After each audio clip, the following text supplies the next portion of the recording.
All right, folks, we got 3 pages down, 1 to go, so let's go take a look at, that's where we've been. Now where are we going? We've got 4 more examples here to do on page 4. Again, we're finding the inverse of functions. I'm going to make a slight change on this one. This one I say f of x equals x squared minus 2x minus 24. And for this domain point here, this domain restriction, x is less than or equal to -1, I'm going to change that. I want to make that positive 1, so notice how through the magic of modern technology I can just get rid of that negative sign.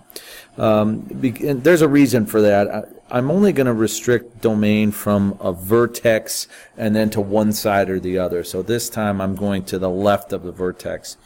To do that for x is less than or equal to -1 is kind of ridiculous, the algebra that's involved there. So we're going to always, anytime I give you a quadratic, I will restrict the domain from the vertex either left or right. All right, so let's go ahead and do this. This is the 3rd time now we've done the inverse of a quadratic. Should be pretty easy.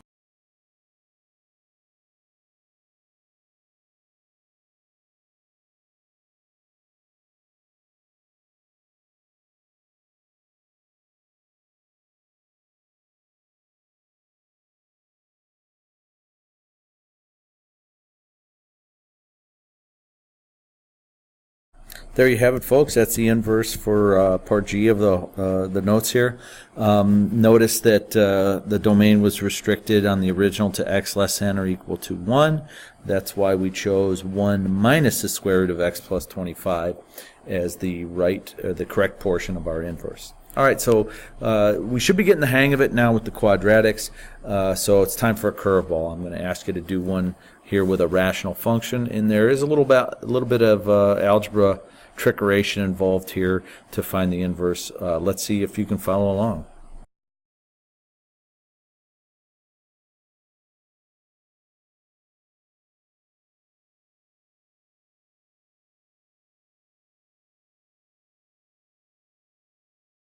All right, folks, there's our inverse, and I kind of like to write it as, I don't like to have that negative quantity out front when I divide it by -1. It's, basically I'm changing the signs here.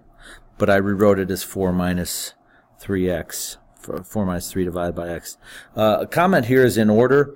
Let's go back and look at the original function. For our domain here, we're going to say x cannot equal 4. So that means in my range down here for the inverse, y cannot equal 4. And you should be able to look at this function and figure out why. The reason that is you're taking 4 and you're subtracting a quantity, and this quantity can never be 0. The only way to get 4 minus something equal to 4 is if that quantity you're subtracting is 0, and we can't do that. You can't take 3 and divide it by a real number and get 0. So that gives us some information about what the inverse looks like there. Now let's talk about the range here. Okay, so the range, this thing has a horizontal asymptote of y equals 0. So we know that the graph can never equal that in this case. So because y can never equal 0, I can't take 3 and divide by some number and get 0. That means in my inverse function for the domain, my x cannot be equal to 0. And I think you can see that right here. But the reasoning of how I came up with that was based on the original function and what I knew about its range. So proving once again that there's more than one way to skin a cat when talking about math problems. All right, folks, we got 2 more to do here. Let's keep it rolling. Oh boy, another rational function, this one with a x in the numerator and the denominator. This one you're going to want to pay close attention to, folks.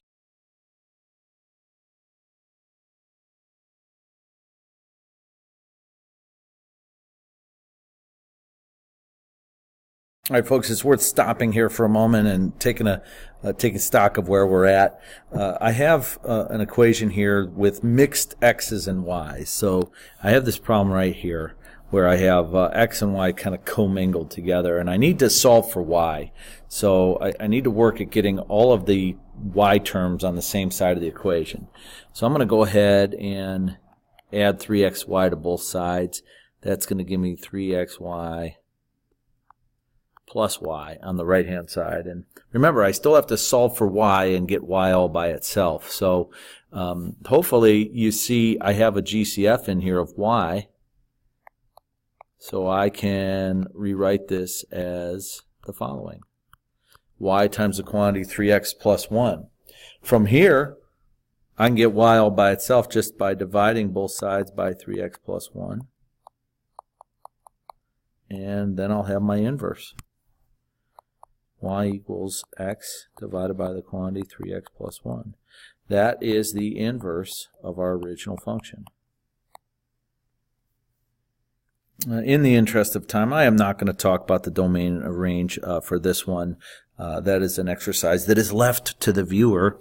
I'm going to move on to part J now. This is the last one, another rational function. So let's see if we can find its inverse.